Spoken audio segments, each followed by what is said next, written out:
بسم اللہ الرحمن الرحیم۔ ناظرین، آج ایک نہایت ہی اہم اور نازک موضوع کے حوالے سے بات کرنا چاہوں گا، اور مجھے کچھ اندازہ ہے کہ شاید بہت سے احباب جو ہے ان کی رائے مختلف ہو،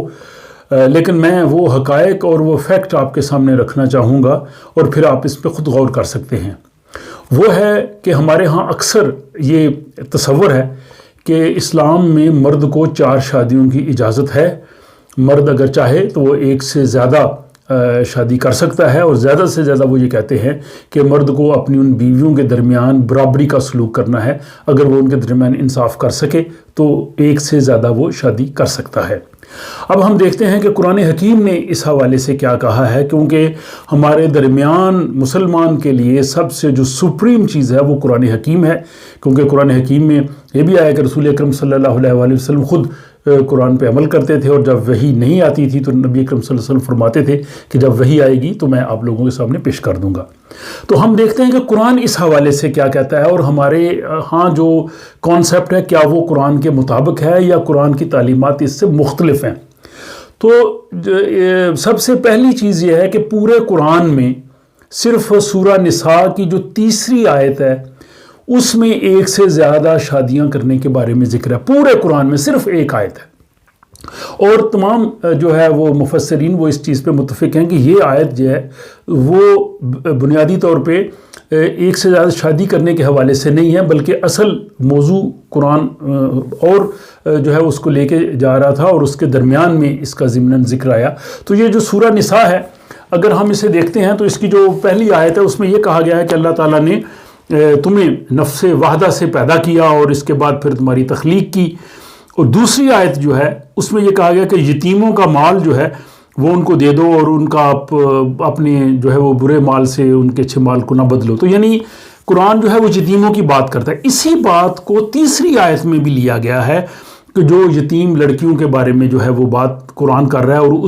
اسی کی کنٹینویشن میں 1 سے زائد شادیوں کا ذکر آتا ہے۔ تو بنیادی طور پہ یہ آیت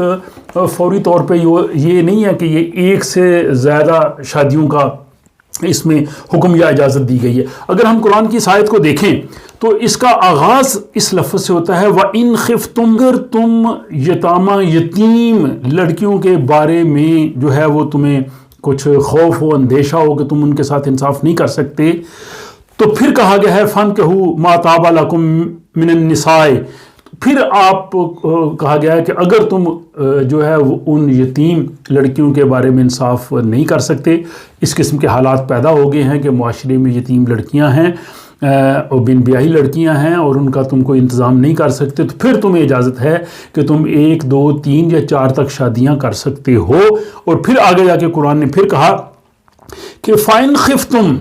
أَلَّا تَعْدِلُوا فَوَاحِدَةً، ہاں، اور اگر تم اس میں عدل نہ کر سکو تو پھر تمہارے لیے 1 ہی شادی تم کر سکتے ہو۔ اب اگر اس آیت کو دیکھیں بنیادی طور پہ تو یہ آیت یتیموں کے بارے میں بات ہو رہی ہے، اور اگر ان کنٹینیوشن یہی بات آگے چلے گی، اور قرآن یتیموں کی، ان کے مال کی، ان کی معاشرتی زندگی کی بات کرتا ہے، اور بات کرتے کرتے یہ بات کہی گئی ہے۔ اب اس میں سب سے امپورٹنٹ جو چیز سمجھنے کی ہے، یہ کوئی مشکل نہیں ہے، قرآن کی آیت ہے، ہر آدمی اتنا تو سمجھ سکتا ہے کہ یہ جو ہے وہ جملہ شرطیہ ہے۔ اس میں 2 دفعہ جو ہے وہ اف کا لفظ استعمال ہوا ہے، اگر کا لفظ استعمال ہوا ہے، اور ہم یہ جانتے ہیں کہ عام زبان میں بھی اگر ہم کسی کے ساتھ 2 شرائط طے کریں تو 2 شرطیں ہوں گی تو وہ کام ہوگا، اور اگر 2 میں سے 1 شرط بھی نہ ہو تو وہ کام نہیں ہو سکتا۔ مثلا میں اگر کسی سے کہوں کہ میں آپ کو کل 4 بجے ملنے آؤں گا، اگر مجھے اپنے کام سے چھٹی مل گئی اور اگر مجھے گاڑی مل گئی، تو یعنی ملاقات کا جو شرط ہے وہ 2 ہیں، ایک جاب سے چھٹی ملنا اور ایک گاڑی ملنا۔ اگر ان میں سے بھی 1 شرط پوری ہو جاتی ہے، جاب سے چھٹی مل جاتی ہے لیکن مجھے گاڑی نہیں ملتی، تو میں ملاقات کے لیے نہیں جا سکتا، یا مجھے گاڑی اویلیبل ہے لیکن جاب سے میں چھٹی نہیں کر سکتا تو میں نہیں جا سکتا۔ اس آیت میں بھی 2 چیزیں کہی گئی ہیں۔ ہمارے لوگ ڈائریکٹ فوراً چلے جاتے ہیں کہ جی اگر آپ ان کے ساتھ عدل کر سکو تو پھر آپ کر سکتے ہو، برابری کا سلوک اگر کر سکتے ہو، وہ اس کے بارے میں بھی میں ابھی بعد میں بات کروں گا۔ جو دوسری شرط ہے، پہلی شرط قرآن نے یہ لگائی ہے وَإِنْ خِفْتُمْ أَلَّا تُقْسِطُوا فِي الْيَتَامَى، اگر تم یتیم لڑکیوں جو بن بیاہی لڑکیاں ہیں اگر ان کے بارے میں انصاف نہ کر سکو تو پہلی جو اف جو ہے اگر جو ہے وہ تو یہاں پہ آ گیا. دوسرا جو اس میں چیز ہے کہ قرآن نے یہاں پہ جو دوسری شادیوں کے لیے جو ٹرم یوز کی ہے وہ یتامہ کی یوز کی ہے، اور اسی چیز کو قرآن حکیم نے اسی سورہ بقرہ کی جو آیت ہے اس میں آگے جا کے بھی کہا ہے یتام النساء، کہ ان عورتوں کا ذکر کیا ہے جو یتیم عورتیں ہیں. تو یعنی یہ اگر شادی کی بھی جا سکتی ہے تو یتام النساء سے کی جا سکتی ہے. اور یتیم، یہ اس میں کوئی مشکل نہیں سمجھنے کی کہ یتیم وہ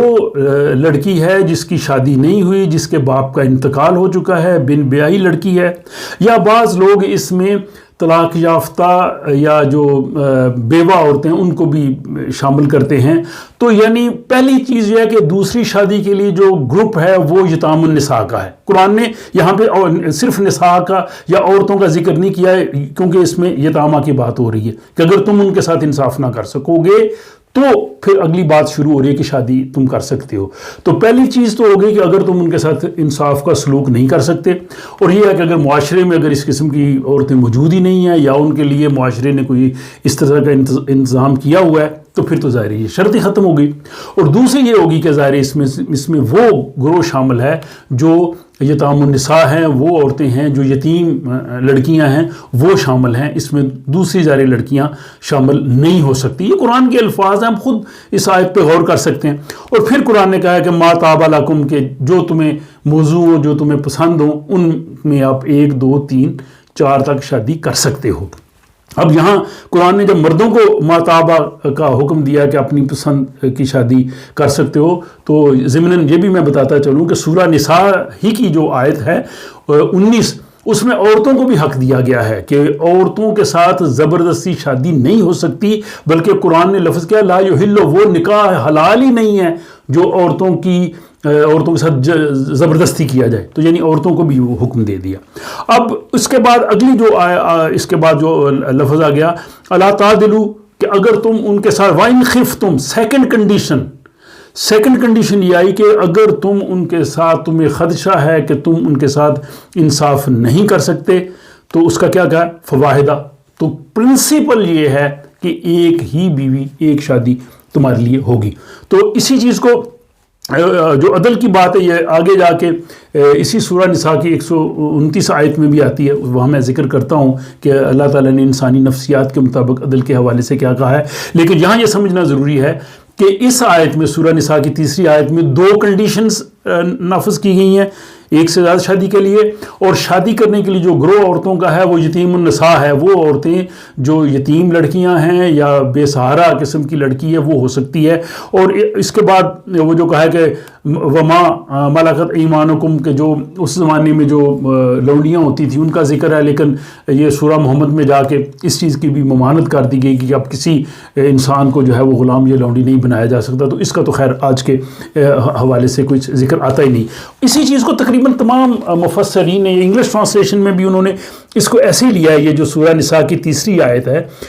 if you fear، دیکھیں سنٹینس if سے شروع ہوتا ہے، کنڈیشنل سنٹینس ہے، یہ نارمل سنٹینس نہیں ہے. if you fear that you will not deal fairly with the orphans، orphans کی بات ہو رہی ہے کہ orphans کے ساتھ اگر fairly ڈیل نہیں کر سکتے then marry the women you seem good to you. اور اس میں پھر 2 3 4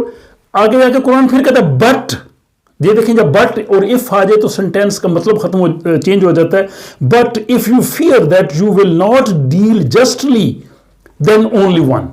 تو قرآن کا پرنسپل جو ہے وہ یہ ہے کہ ایک ہی شادی ہو سکتی ہے. اگر ایک سے زائد شادی ہے تو اس کے لیے یہ جو اس نے کنڈیشنز لگائی ہیں وہ کنڈیشنز ہیں. اب اس کے بعد جو عدل کی بات ہو رہی تھی 4/129، تو اس کے بارے میں قرآن نے آگے جا کے یہ وہی کہا ہے کہ یہ اگر تم کوشش بھی کرو تو تمہارے لیے بہت مشکل ہے کہ تم ان کے درمیان عدل کر سکو. تو یہ انسانی نفسیات کو قرآن نے یہاں بھی بتا دیا کہ یہ جو دوسری شادی کا جہاں پہ اگر قرآن نے اس کو ذکر بھی کیا ہے تو یہ نارمل پریکٹس نہیں ہے، یہ ایکسیپشن ہے، خصوصی حالات کے تحت ہے، اور ان حالات کے تحت بھی ان لوگوں کے لیے ہے جو ان کنڈیشنز کو پورا کر سکیں، اور عورتیں بھی وہ ہوں جو اس یتامى النساء کے گروہ سے تعلق رکھ سکتی ہوں۔ تو یہاں پہ جو قرآن کی جو آیت میں بھی آپ کو بتا رہا تھا، سورہ نساء کی 129ویں آیت، اس میں سیدھا کہا گیا ہے ان تعدلوا بین النساء ولن تستطيعوا ان تعدلوا بین النساء، کہ تم ان کے درمیان تمہارے لیے بہت مشکل ہے۔ تو قرآن نے یہ چیز بھی جو ہے وہ سمجھا دی، کیٹیگوریکلی بتا دیا کہ یہ مشکل ہے، تو اس کے لیے کہ آپ اب ایک آدمی اٹھتا ہے، وہ بیوی بچوں کے ساتھ رہ رہا ہے، اس کی اچھی ازدواجی زندگی ہے، اور وہ ایک شادی اور کر کے لے آتا ہے، ایک اور شادی کر لیتا ہے، اور جواز یہ پیش کرتا ہے کہ قرآن نے مجھے اجازت دی ہے۔ تو قرآن نے تو بھائی کہیں اجازت نہیں دی۔ یہ سورہ نساء کی آیت ہے، اس میں جو 2 اف ہیں اور ایک جو گروہ کا تعلق ہے، اور پھر 129ویں آیت میں جو عدل کا ذکر ہے، ان چیزوں کی روشنی میں یہ نارمل حکم نہیں ہے، یہ ایکسیپشنل کیسز کا حکم ہے۔ اب اس میں بہت سے لوگ بات کرتے ہیں کہ رسالت میں آپ صلی اللہ علیہ وسلم نے بھی تو 1 سے زیادہ شادیاں کی، صحابہ اکرام نے بھی تو 1 سے زیادہ شادیاں کی، بلکہ بہت سے جو غیر مسلم جو اسکالرز ہیں جو اسلام کے خلاف لکھتے ہیں، وہ بھی کہتے ہیں کہ نبی اکرم نے جو ہے وہ 1 سے زیادہ شادیاں کی۔ تو پہلی جو چیز یہ سمجھنی کہ قرآن نے جو بات کی ہے وہ اسی کے تحت تھا کہ آپ دیکھیں مکہ سے وہ ہجرت کر کے مدینہ آئے، مدینہ میں جو پہلے 7 سال تھے ان کو 85 وارز 85 جنگیں لڑیں، جنگوں میں مرد جو ہے وہ وہی جاتے تھے، وہی شہید ہوتے تھے، عورتوں کی تعداد بہت زیادہ ہوگی، یتیم بچوں کی تعداد بہت زیادہ ہوگی۔ مکہ سے جو مسلمان عورتیں تھیں وہ ہجرت کر کے مدینہ آ گئی، ان کے لیے شیلٹر کی ضرورت تھی، مسلم سٹیٹ ابھی اس طرح سے بنی نہیں تھی، مدینہ میں غیر مسلموں کی اکثریت تھی، مسلمانوں کے پاس وہ وسائل نہیں تھے، اس لیے کہا گیا کہ اب ان ایکسٹرا آرڈنری حالات میں جو لوگ ان کنڈیشنز کو پورا کر سکتے ہیں وہ کر سکتے ہیں 1 سے زیادہ شادی۔ اور رسول پاک نے بھی جو شادیاں کی، آپ کو پتہ ہے کہ وہ یا مطلقہ تھی یا بیوہ تھی، ماسوائے حضرت عائشہ کے۔ تو آپ یہ دیکھیں کہ رسول پاک نے بھی جو 7 ہجری تک شادیاں کی ہیں، 7 ہجری کے بعد جب اسلامی مملکت اسٹیبلش ہو گئی ہے تو رسول پاک نے بھی پھر کوئی اور شادی نہیں کی، بلکہ یہ قرآن حکیم کی وہ آیت آتی ہے کہ جس میں ازواج مطہرات کو بھی کہا گیا، یہ سورہ احزاب کی آیت 28-29، کہ اب وہ مشکل دور گزر چکا ہے، اور جو ازواج مطہرات آئی انہوں نے کہا کہ اگر آپ نبی پاک صلی اللہ علیہ وسلم کے ساتھ رہنا چاہتی ہیں تو بالکل ٹھیک ہے، اگر آپ رسول پاک سے الگ ہونا چاہتی ہیں تو آپ کو بھی اجازت ہے۔ اور اس کے بعد نبی پاک صلی اللہ علیہ وسلم کو بھی جو سورہ احزاب کی 33 جو سورہ کی آیت 52 اس میں کہا گیا کہ اب آپ بھی اور کوئی شادی نہیں کر سکتے، چونکہ اب دین مکمل ہو گیا، حالات ایکسٹرا آرڈنری ختم ہو گئے، اب آپ نہیں کر سکتے۔ تو یہ قرآن ہے، یہ اسوہ حسنہ ہے، کوئی اس میں مشکل سمجھنے کی نہیں ہے۔ اب آپ کہیں گے جی تو ہمارے تو بہت سے علماء بھی کہتے ہیں، ہماری کتابوں میں بھی لکھا ہے، آپ ایک نئی بات کر رہے ہیں۔ میں نے قرآن کی بات آپ کے سامنے رکھی ہے، قرآن کی بات پہ خود غور کر لیجئے، قرآن کے الفاظ کو خود دیکھ لیجئے، اور قرآن آپ کی ذمہ داری، میری آپ کی ذمہ داری قرآن ہے۔ اب علامہ نے وہ کہا تھا کہ منزل و مقصود قرآن دیگر است، کہ قرآن کی جو منزل مقصود آئین ہے وہ مختلف ہے،